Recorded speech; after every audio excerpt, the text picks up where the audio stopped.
Hello everyone, I'm Ernie and I'm so glad you're here with us today.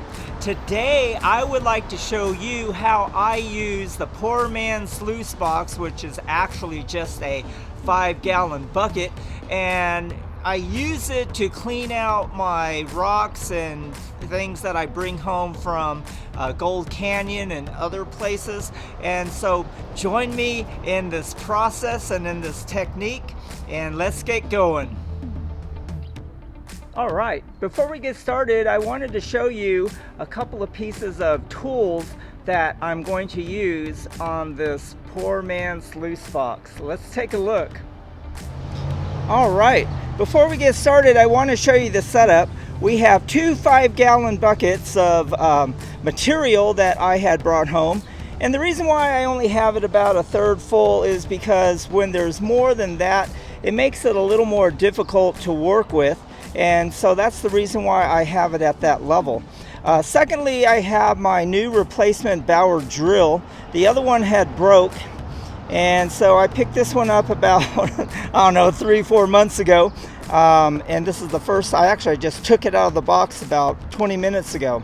Thirdly, I fabricated this water device so that it will bring the water, pour the water in the bucket while I stir it up, and all the sediments, the lighter material, will come forward. What I did in this work area, you can see that my bucket is tilted forward. I don't know what degree it is, but the reason why that is when the water reaches the top and I'm stirring it with the drill, it makes it easier for the lighter material to flow out and to flow down this little trench that I had made. I want to apologize about all the traffic. My work area is right up against Highway 50, right next door to Joey's bar, and so every time when I'm working back here, it's just really noisy. I apologize about that, but there's nothing I can do. But the positive benefit about that, several things, is number one, when I'm running my rock crusher and other tools, the traffic kind of drowns out the noise for the neighbors. One of the benefits of having my work area along Highway 50 and in this location, you can see that I'm right in Old Town Dayton. There's the Odeon Hall and Saloon, which has its history there. You can see the Dayton Water Tower, and right below the Dayton Water Tower is the cemetery that you can't see on the camera. And so this is the noise that you always hear. I apologize about it, but you know what? I love this area. I love this workplace. And there is Joey's bar right there. And I encourage you, if you're in Dayton, when the bar is open, to stop by and say hello to Joey. He loves to talk about this area, and I can understand why. Anyway, let's get to our Poor Man's Sluice box.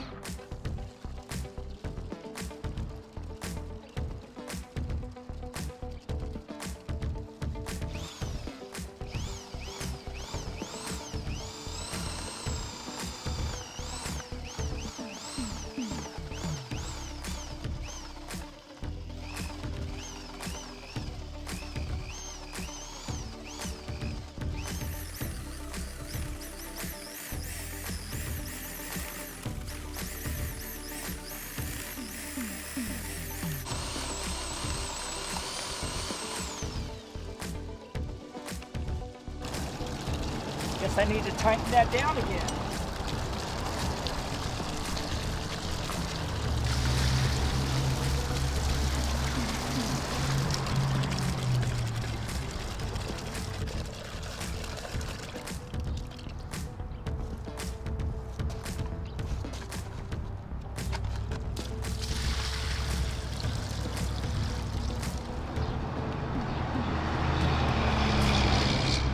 And you can see that our material is washed out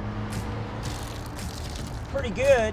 What I will do is I will classify it, and then we'll run it through the sluice box. All right, I had a slight change of plans today. I had a little bit of a concern because the placer gold that's in the 5-gallon buckets that I had brought home, you know, they're pretty small, and after I looked at that first 5-gallon bucket, I had some concerns that as I was rinsing it out, even though gold is heavier than everything else, but now there's some pretty big rocks in there because I didn't classify the material. And so I took that first 5-gallon bucket and I classified it down and panned it out. And so this is half a pan. Let me show you what it looks like. Okay, I hope you can see some of the gold is very fine, but it's more on the left of the material there. And also too, it looks like there's a lot of gold dust mixed in with the black sand. And so I'll eventually get to that, and when I collect enough, I'll either smelt it out or I'll try using some mercury in that. But I'm going to finish panning out the rest of the first of the 5-gallon buckets. Here is the other half of the first 5-gallon bucket. I'm going to go ahead and pan it out. I'm not going to go through the process of recording the panning because I feel it would be redundant for you. I'm pretty sure you'd be like me. You just want to see the end result and let's get on with it, right? So anyhow, let's get on with it. All right, and there we have it. You can see the gold in the center of your screen, and that is from the second pan, and this is what we got along with the other stuff. And I will have to clean this out a little more and snuff it out and put it in the snuffer bottle. Okay, we made some adjustments here on the first 5-gallon bucket. I think I washed out a lot of the placer gold. This system's not going to work, or this technique's not going to work, because it's placer gold and it's really light, and I'm sure a lot of my gold had flowed out with the lighter sediments.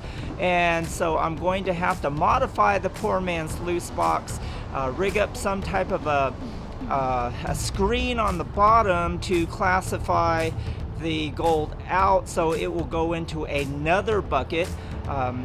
And so we'll give that a try. So on our second 5-gallon bucket, what I did, I classified it down through 2 classifiers and got it into a 5-gallon bucket and cleaned it up.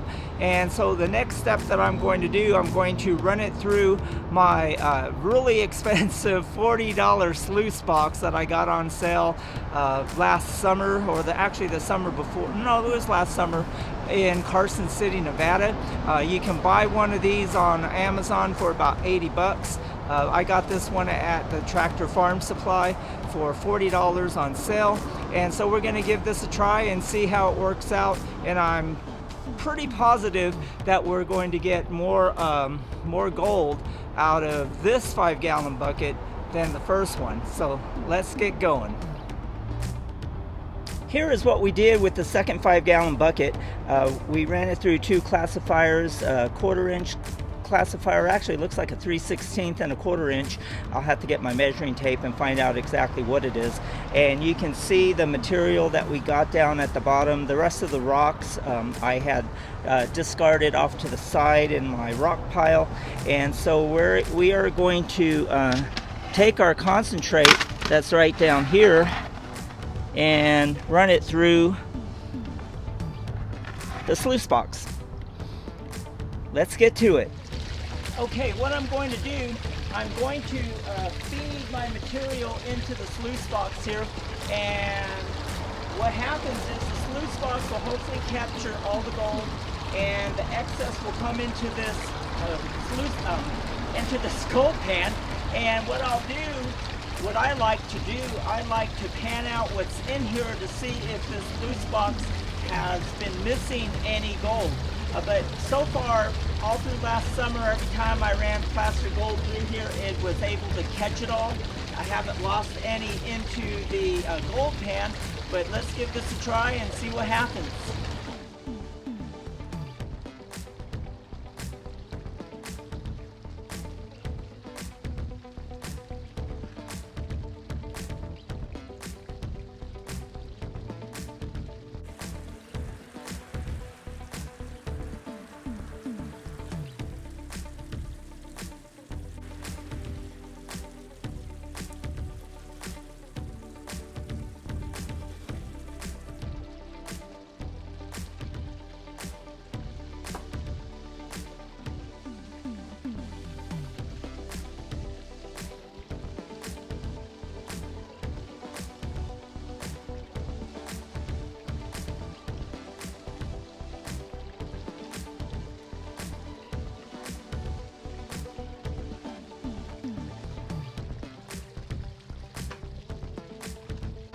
All right, now what we're going to do, we are going to go ahead and pan this out to find out if there's anything inside of it.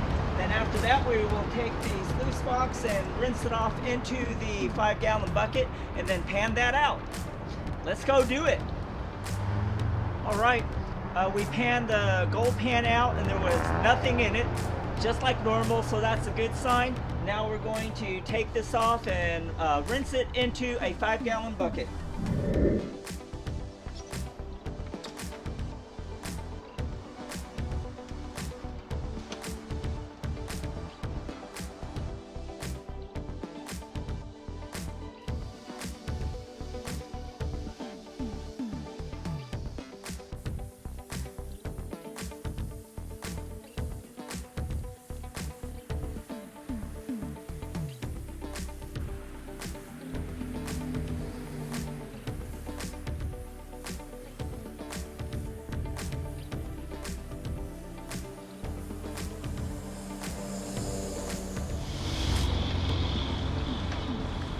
Okay, let's go pan this out, and I'll do a Dan Hurd.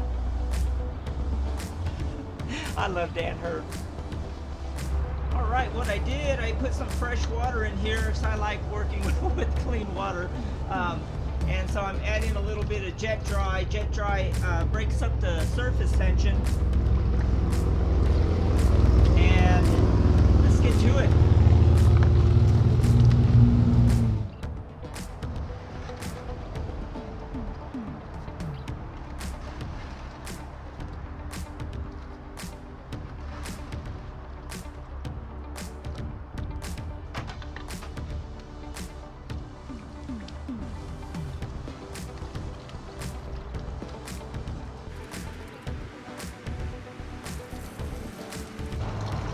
Lots of black sand in here.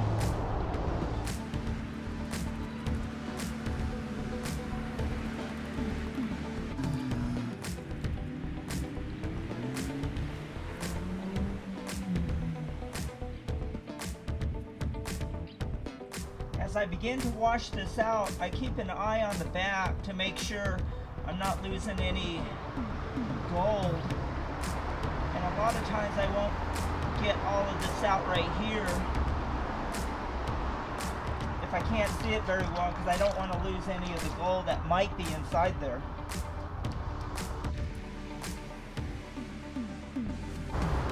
Yeah, it's not much at all.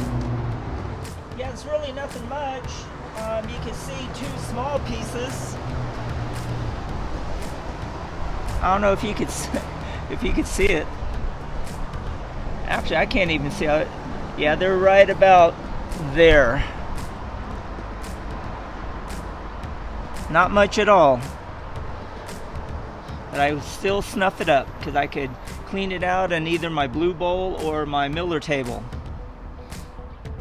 Alright, we are now on our second pan from our second 5-gallon bucket.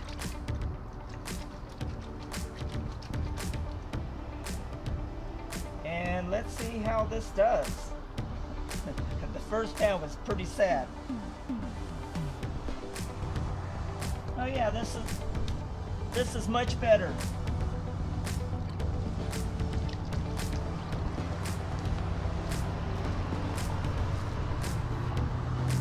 All up inside here.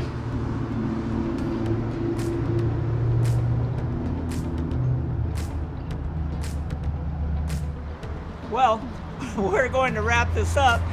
This day did not go how I thought it was going to go. We'll just have to make some modifications to the poor man's sluice box when it comes to you going for placer gold. But and so anyway, you got to see my process here in my work area, in my wash plant, my makeshift wash plant. There's a lot of reorganizing that I need to do, and I need to clean this place up. But anyhow, it was a pleasure for me to make this episode for you. I hope it was an encouragement to you and it was of some value to you as you set up your wash plant at your home or wherever you're looking for gold at. And once again, I want to say thank you for your comments and your suggestions, Grant.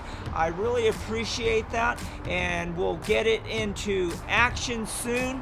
We're waiting for better weather. My hands are frozen right now. Like I said, it's about 45 degrees.